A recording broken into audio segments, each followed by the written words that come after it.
Continuação da leitura do livro Infinitesimal, a teoria matemática que mudou o mundo, de Amir Alexander.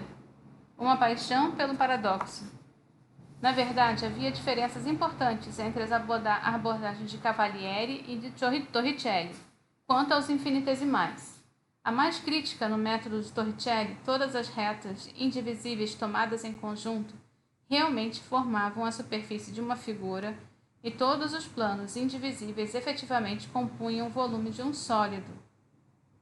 Cavalieri, como nos lembramos, trabalhou duro para evitar essa identificação, falando de todas as retas como se fossem diferentes de um plano e de todos os planos como se fossem diferentes de um sólido. Mas Torricelli não tinha esses senões.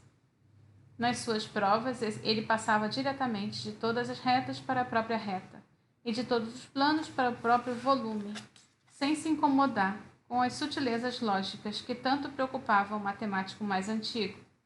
Isso deixou Torricelli exposto a críticas de que violava os antigos paradoxos da composição do contínuo. Mas a verdade é que Cavalieri, apesar de toda a sua cautela, esteve sujeito exatamente às mesmas críticas. Ao mesmo tempo, a objetividade de Torricelli tornava seu método muito mais intuitivo e direto do que o Cavalieri. O contraste entre os dois também se manifesta em suas atitudes muito distintas em relação ao paradoxo. Cavalieri, o tradicionalista, tentou evitá-lo a todo custo e, quando confrontado com potenciais paradoxos em seu método, respondia com explicações complexas de que não eram realmente paradoxos. Mas Torricelli se deleitava com paradoxos. Suas obras completas incluem 3 listas distintas de paradoxos, detalhando contradições engenhosas que surgiam se alguém assumisse que um contínuo era composto de indivisíveis. Isso pode parecer surpreendente para um matemático que tentava estabelecer a credibilidade de um método baseado nessa premissa, mas para Torricelli os paradoxos serviam a um propósito claro. Não eram meras diversões intrigantes a serem deixadas de lado quando alguém se envolvia em matemática séria. Eram ferramentas de investigação que revelavam a verdadeira natureza e estrutura do contínuo. Os paradoxos, de certo modo, foram os experimentos matemáticos de Torricelli. Num experimento, cria-se uma situação não natural que força os fenômenos naturais ao extremo, revelando assim verdades que estão ocultas em circunstâncias normais. Para Torricelli, os paradoxos serviam em grande parte ao mesmo objetivo. Forçavam a lógica ao extremo, revelando a verdadeira natureza do contínuo, que não pode ser acessada por meios matemáticos normais. Torricelli apresentou dúzias de paradoxos, muitos deles sutis e complexos. Porém, mesmo os mais simples captam o problema essencial. A conclusão de que as duas metades do retângulo diferem em tamanho é absurda, mas parece ser consequência fácil do conceito de indivisíveis. Torricelli adotava uma abordagem diferente. Em vez de tentar fugir do paradoxo, fazia um constante esforço para entendê-lo e o que ele significava para a estrutura do contínuo. Suas conclusões eram surpreendentes, um motivo que faz com que todas as linhas curtas paralelas produzam uma área igual ao mesmo número de linhas longas paralelas e que as linhas curtas são mais largas que as longas. De forma mais ampla, de acordo com Torricelli, que os indivisíveis sejam todos iguais entre si, ou seja, que os pontos sejam iguais a pontos, retas iguais à largura e a retas e superfícies iguais à espessura das superfícies. Apesar dos claros riscos lógicos, o método de Torricelli causou profunda impressão em seus contemporâneos matemáticos. Embora constantemente beirando o erro, era também flexível e incrivelmente efetivo. Nas mãos de um matemático habilidoso e imaginativo, era uma ferramenta poderosa, que podia levar a resultados novos e até surpreendentes. Na década de 1640, o método se difundiu rapidamente na França, onde foi desenvolvido por pessoas como Gilles Persone, de Roberval e Pierre de Fermat, que se corresponderam diretamente com Torricelli. O padre Mínimo Marin Mersenne, que era do núcleo da República das Letras Europeia, também se correspondeu com Torricelli e difundiu o método do italiano na Inglaterra, onde Wallace e Barrow erroneamente o atribuíram a Cavalieri. Rapidamente disseminada pelo continente europeu, a prática radical de Torricelli englobava o poder e a promessa, bem como os perigos da nova matemática infinitesimal. Torricelli não desfrutou muito tempo da recém-conquistada preeminência. Em 5 de outubro de 1647, ele adoeceu e, em menos de 3 semanas depois, em 25 de outubro, morreu, aos 39 anos. No momento de lucidez, pouco antes de sua morte, Torricelli instruiu os testamenteiros a enviar seus manuscritos a Cavalieri em Bolonha, de modo que ele pudesse publicar o que julgasse adequado. Mas era tarde demais, porque em 30 de novembro, apenas um mês após o último suspiro de Torricelli, Cavalieri também morreu de gota, que o afligia por muitos anos. Em poucos anos, a Itália foi privada de sua estrela guia, Galileu, e de seus 2 principais discípulos, matemáticos. No intervalo de poucas décadas, esses 3 haviam transformado a face da matemática, abrindo novas avenidas de progresso e possibilidades avidamente aproveitadas por estudiosos de toda a Europa. Uma geração mais tarde, seu método dos indivisíveis seria transformado no método das fluxões, de Newton, e no cálculo diferencial e integral de Leibniz. No entanto, em sua própria terra, Galileu Cavalieri e Torricelli não teriam sucessores. Assim como os matemáticos italianos estavam sendo privados da liderança de Galileu e seus discípulos, a maré na Itália virava-se decisivamente contra esse tipo de matemática. A Companhia de Jesus, que havia muito encarava o método dos indivisíveis com desconfiança, tinha entrado em ação. Numa feroz campanha que durou décadas, os jesuítas trabalharam implacavelmente para desacreditar a doutrina dos infinitamente pequenos e privar seus adeptos de posições e voz na comunidade matemática. Seus esforços não foram em vão. À medida que 1647 ia se encerrando, a brilhante tradição da matemática italiana também chegava ao fim. Levaria séculos até que a terra de Galileu, Cavalieri e Torricelli voltasse a ser o lar de matemáticos criativos da mais alta qualidade. Destrua ou seja destruído. A guerra aos infinitamente pequenos. Os perigos dos infinitamente pequenos. Pelos padrões da época, o matemático jesuíta André Taquet, que viveu de 1612 a 1660, era um homem do mundo. Embora talvez nunca tivesse saído de Flandres natal, sua rede de correspondentes espalhava-se pela área religiosa da Europa, chegando à Itália e à França, mas também a protestantes da Holanda e Inglaterra. Poucos meses antes de sua morte, recebeu o polímata holandês Christian Huygens, que viajara para Antuérpia com o expresso propósito de encontrar-se com Taquet, então considerado uma das mais brilhantes estrelas matemáticas já saídas da Companhia de Jesus. Os 2 passaram só alguns dias juntos, mas deram-se tão bem que o jesuíta ficou convencido de ter conseguido atrair Huygens para a fé católica. Não conseguiu. Mas, em última análise, não foi o charme pessoal de Taquet, e sim sua excelência matemática que transcendeu os preconceitos do século XVII.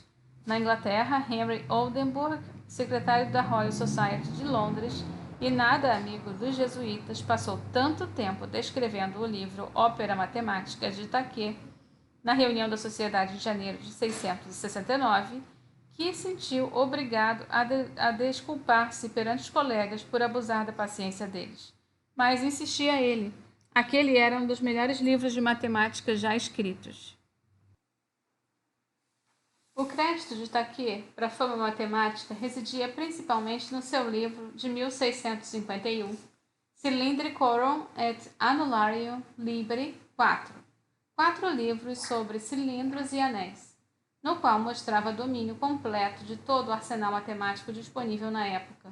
Calculava as áreas e os volumes de figuras geométricas usando tanto abordagens clássicas quanto os novos métodos matemáticos desenvolvidos por seus contemporâneos e predecessores imediatos. Mas quando se tratava de indivisíveis, o habitualmente educado e cortês jesuíta tornava-se grosseiro. Não posso considerar o método de prova por indivisíveis legítimo nem geométrico.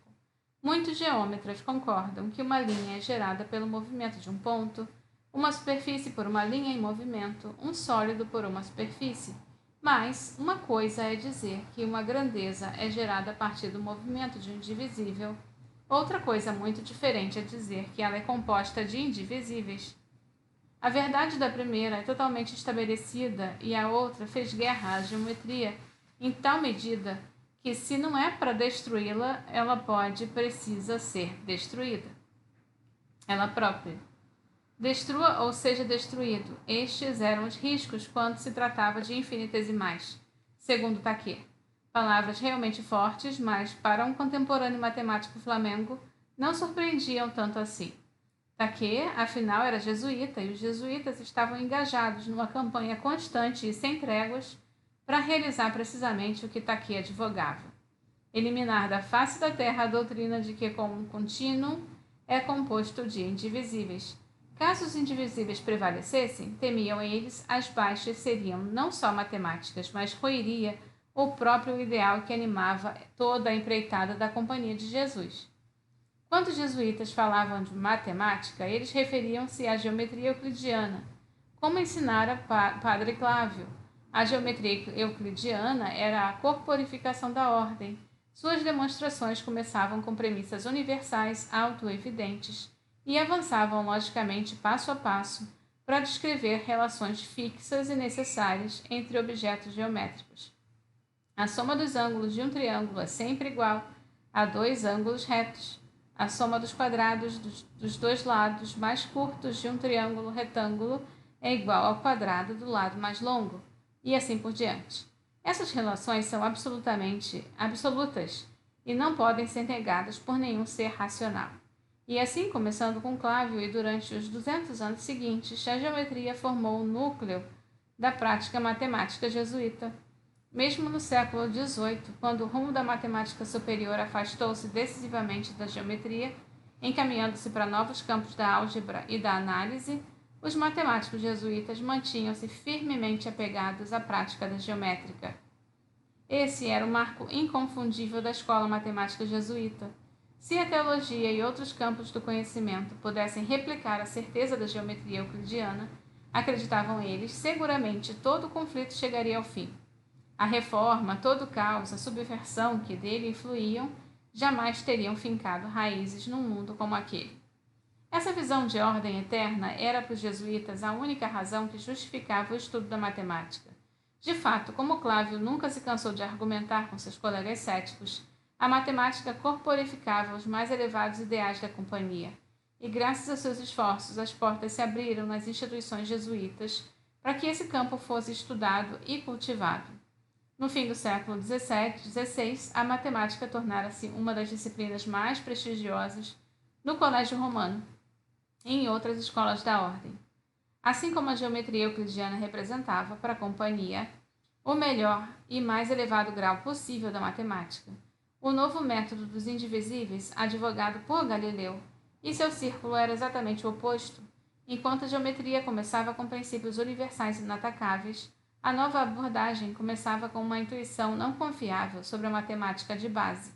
Enquanto a geometria avançava irretocavelmente passo a passo, a partir dos princípios gerais para suas manifestações particulares no mundo, os novos métodos dos infinitamente pequenos faziam o caminho contrário. Começavam com uma intuição de como era o mundo físico e avançavam para generalizar a partir daí, buscando alcançar princípios matemáticos gerais. Em outras palavras, se a geometria era matemática de cima para baixo, o método dos indivisíveis era matemática de baixo para cima. E o mais pernicioso de tudo, enquanto a geometria euclidiana era rigorosa, pura e inexpugnavelmente verdadeira, os novos métodos eram enigmáticos, com seus paradoxos e contradições, e propensos a induzir tanto ao erro quanto à verdade. Se os infinitesimais prevalecessem, segundo os jesuítas, o edifício eterno e inquestionável da geometria euclidiana seria substituído por uma verdadeira Torre de Babel, um lugar de conflito e discórdia construído sobre alicerces instáveis, sujeito a desabar a qualquer momento. Se a geometria euclidiana era para Clávio o alicerce da hierarquia e da ordem universais, então a nova matemática significava exatamente o oposto, solapando toda a possibilidade de ordem universal, levando à subversão e conflito. Taquet não exagerava quando escreveu que na luta entre a geometria e os indivisíveis, um precisa destruir o outro, ou ele próprio precisa ser destruído. E então os jesuítas se propuseram a fazer exatamente isso. Os censores, parte 1. A questão da estrutura do contínuo dificilmente poderia estar mais distante da mente dos primeiros padres jesuítas quando se lançaram contra Martinho Lutero e seus seguidores na batalha pela alma na Europa. O primeiro membro da companhia a prestar atenção no assunto foi ninguém menos que a velha nêmesis de Clávio no Colégio Romano, Benito Pereira, em 1576, no auge da disputa com Clávio sobre o lugar apropriado da matemática no currículo jesuíta. Pereira publicou um livro sobre filosofia natural que pretendia estabelecer os princípios corretos a serem adotados pelos jesuítas. Seguindo as diretrizes estabelecidas pelos fundadores da ordem, Pereira ateve-se aos ensinamentos de Aristóteles, e foi assim também que abordou os ensinamentos do antigo filósofo acerca da questão do contínuo. Na melhor tradição da escolástica medieval, ele primeiro apresentou a tese de que uma linha é composta de pontos separados e todos os argumentos fornecidos em apoio a essa ideia por mestres antigos e medievais. Em seguida, demoliu os argumentos um a um, até que só lhe restou concluir com Aristóteles que o contínuo é infinitamente divisível e não composto de indivisíveis. Pereira, como fica claro, não estava preocupado com inovações matemáticas nem com suas implicações subversivas, escrevendo décadas antes que Galileu e seus discípulos tivessem desenvolvido suas técnicas matemáticas radicais. Não tinha motivo para tanto. E, como não via nenhum valor para os jesuítas no estudo de qualquer tipo de matemática, provavelmente não estava preocupado em determinar o tipo certo de matemática a ser ensinada. Para ele, a questão do contínuo era somente mais um tópico a ser abordado numa discussão sobre a filosofia natural de Aristóteles. Passaram-se 2 décadas inteiras antes que outro jesuíta voltasse à questão do contínuo, e dessa vez foi também com muito maior autoridade Padre Francisco Soares, o principal teólogo da Companhia de Jesus. Em 1597, Soares dedicou 13 fólios ao problema da composição do contínuo, em Disputationes Metaphysicae, discussões metafísicas, mas, como Pereira, abordou o tema como parte de uma discussão mais ampla sobre a física aristotélica.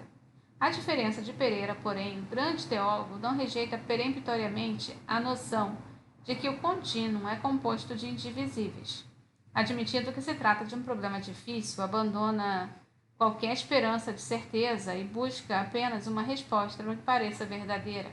Cita a doutrina dos indivisíveis e sua negação completa, argumentando que ambas são posições extremas. Propõe algumas posições intermediárias que ele julga mais prováveis e, ao mesmo tempo, reconhece uma solução definitiva está fora de alcance. Para Soares, como para Pereira, a questão inteira era técnica, ou o que poderíamos chamar de acadêmica. Nenhum dos dois achava que aí pudesse haver muita coisa em jogo, exceto a interpretação correta da física aristotélica. Contudo, à medida que ia chegando ao fim do turbulento século do Carlos V, Lutero e Inácio, um inconfundível sentido de urgência foi penetrando os debates dos jesuítas sobre os infinitesimais. Na época, o geral Cláudio Aquaviva estava cada vez mais preocupado com a diversidade de opiniões dentro da companhia. Aquele era, indubitavelmente, o preço do sucesso, pois a rápida expansão da ordem naqueles anos, sob a forma de centenas de colégios e missões por todo o mundo conhecido, trouxera novos povos para dentro da sua órbita. Mas, para o geral Aquaviva, essa não era uma desculpa para os soldados de Cristo se desviarem dos ensinamentos corretos da Igreja. No que dizia respeito à hierarquia jesuíta, o aumento do número de membros e da influência da companhia era mais uma razão para ela falar com a voz única e clara, a não ser que as mentes sejam contidas dentro de certos limites. Alertou o padre Leone Santi, prefeito de estudos do Colégio Romano, alguns anos depois. Suas excursões para doutrinas novas e exóticas serão infinitas, criando grande confusão e perturbação para a Igreja.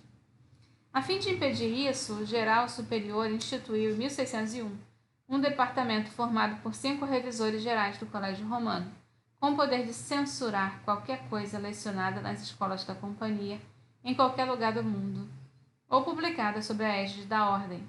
Com a supervisão dos revisores, esperava Aquaviva apenas a doutrina correta seria ensinada nas escolas jesuítas. e os livros publicados pelos padres da ordem falariam com a autoridade de uma única voz, aprovados pelos superiores. Não demorou muito para que os revisores começassem a emitir proibições de ensinar e promover os infinitesimais. O primeiro decreto dos revisores gerais sobre a composição do contínuo data de 1606, quando o departamento tinha apenas 5 anos, respondendo a uma proposição enviada pelas escolas da companhia na Bélgica de que o contínuo é composto de um número finito de indivisíveis. Os revisores, depressa, sem qualquer comentário, determinaram que a proposição era um erro da filosofia. Somente 2 anos depois, com uma nova missiva à Bélgica, levou a mesma doutrina perante os olhos dos revisores. Dessa vez eles foram um pouco mais expansivos, ainda que igualmente firmes. Todos concordam que isso não deve ser ensinado, uma vez que é improvável e também certamente falso e errado em filosofia, e contraria Aristóteles. Apenas uma década antes, Soares expressara algumas preocupações em saber se a ideia do contínuo composto de indivisíveis era filosoficamente viável e oferecer algumas alternativas. Os revisores, em contraste, os baniram imediatamente como falsas e errôneas. O que havia mudado? Os próprios revisores não oferecem pista e os sumários deixados por eles não fornecem detalhes sobre as fontes de proposições trazidas a eles, exceto o país de origem. Mas sabemos que aqueles primeiros anos do século XVII assistiram a um significativo aumento entre os matemáticos do interesse pelo infinitamente pequenos. Em 1604, Luca Valério, na Universidade de Sapienza, em Roma, publicou um livro sobre o cálculo dos centros de gravidade de figuras geométricas, no qual empregava métodos infinitesimais rudimentares. Valério era conhecido dos jesuítas, tendo estudado com Clávio por muitos anos, chegando mesmo a graduar-se doutor em filosofia e teologia no Colégio Romano. Seu trabalho não poderia ter passado despercebido pelos padres da ordem, que provavelmente sentiram que precisavam definir melhor sua posição sobre a nova abordagem. Sabemos também que em 1604, Galileu, então na Universidade de Pádua, fazia experimentos com indivisíveis. Ao formular sua lei dos corpos em queda, Galileu tinha Valério em muita alta conta. Anos mais tarde, indicou-o a membro da Academia de Linces, e em seus discursos de 1638 refere-se a Valério como o Arquimedes da nossa era. Quer tenham se baseado um no outro, quer tenham desenvolvido suas ideias de forma independente, o trabalho deles marcou uma mudança significativa no status dos infinitesimais. Em vez de uma doutrina antiga, debatida em tom definitivo por Aristóteles e seus comentaristas posteriores, os infinitesimais pareciam agora entrar na arena da matemática contemporânea. Para a companhia, aquela era uma mudança crítica. Só há pouco, Clávio vencera sua batalha para estabelecer a matemática como disciplina nuclear no currículo jesuíta. E os matemáticos da ordem estavam começando a ser reconhecidos como líderes nesse campo. Quando, no início do século XVII, os infinitesimais começaram a entrar na prática matemática, os jesuítas sentiram-se compelidos a assumir uma posição acerca do novo método. Serão eles compatíveis com a abordagem euclidiana, tão central para a prática matemática da companhia? A resposta dos revisores foi um sonoro não. Todavia, apesar dos severos pronunciamentos, o programa parecia nunca ir embora, o problema. Jesuítas com treinamento matemático em toda a Europa seguiam de perto o desenvolvimento das linhas da frente de pesquisa matemática e estavam perfeitamente conscientes da crescente interesse pelos infinitesimais. Certos de quanto o tema era sensível, recorriam aos revisores como diferentes versões da doutrina, cada qual se desviando ligeiramente das banidas. Por conseguinte, quando os revisores voltaram mais uma vez sua atenção para o infinitamente pequenos, o novamente catalisador foi o desenvolvimento do campo da matemática. Johannes Kepler é hoje lembrado como o homem pela primeira vez traçou as órbitas elípticas corretas dos planetas pelo céu. Kepler tampouco deixou de ser apreciado no seu próprio tempo. No começo do século XVII, era o único cientista do mundo cuja fama rivalizava com a de Galileu. e, embora protestante, destinha a posição matemática mais cobiçada do mundo, astrônomo da corte do Sacro Império Romano em Praga. Em 1609, Kepler publicou a obra-prima Astronomia Nova, na qual demonstra que os planetas se movem em elipses e não em círculos perfeitos, e codifica essas observações em duas leis do movimento planetário. A terceira lei de Kepler foi publicada mais tarde, em Amonices Mundi, de 1619, para calcular o movimento preciso dos planetas em velocidades variáveis ao longo de sua órbita. Kepler fez o uso grosseiro dos infinitesimais, assumindo que o arco da trajetória elíptica era composto por um número infinito de pontos. 6 anos depois, desenvolveu mais uma teoria matemática, num trabalho dedicado a avaliar o volume exato dos tonéis de vinho, em que calculou toda uma gama de áreas e volumes de figuras geométricas usando métodos infinitesimais. Para calcular a área de um círculo, por exemplo, Kepler imaginava que ele era um polígono, com números infinitos de lados. Uma esfera era composta de um número infinito de cones, cada qual com um vértice no centro, e a base da superfície da esfera, e assim por diante, intitulado Nova Estereometria dolioro Vinarioro, Nova Estereometria dos Tonéis de Vinho. O livro era um tour de force matemático que indicava o poder da abordagem de Cavalieri, posteriormente sistematizaria e nomearia. Mas, uma vez os jesuítas sentiram-se compelidos a responder, e mais uma vez a tarefa coube aos revisores gerais em Roma. Em 1613, denunciaram a proposição de que o contínuo era composto de mínimos físicos ou de indivisíveis matemáticos. Em 1615, reiteraram a condenação, rejeitando primeiro a opinião de que o contínuo é composto de indivisíveis, e alguns meses depois a opinião de que o contínuo é composto de um número finito de indivisíveis. Essa doutrina, opinaram eles, também não é permitida em nossas escolas, se os indivisíveis forem infinitos em número. Uma vez emitida a decisão dos revisores, era preciso que uma máquina bem lubrificada entrasse em ação para fazê-la vigorar. As numerosas províncias jesuítas pelo globo eram informadas do veredito dos censores. Então, o passavam adiante para as jurisdições menores. No fim da cadeia de transmissão estavam os colégios individuais e seus professores, que eram instruídos acerca das novas regras do que era ou não permitido. Uma vez que a decisão dos revisores descesse pela hierarquia e chegasse à plena capacidade de livre-arbítrio, independente das visões anteriores sobre o assunto. Esse era um sistema baseado em hierarquia, treinamento e confiança, ou, como um observador pouco amigável poderia sugerir, em doutrinação. De um jeito ou de outro, não havia dúvida de que era um método efetivo. Os pronunciamentos dos revisores tornavam-se lei nas centenas de colégios jesuítas mundo afora. Paro aqui na página 141.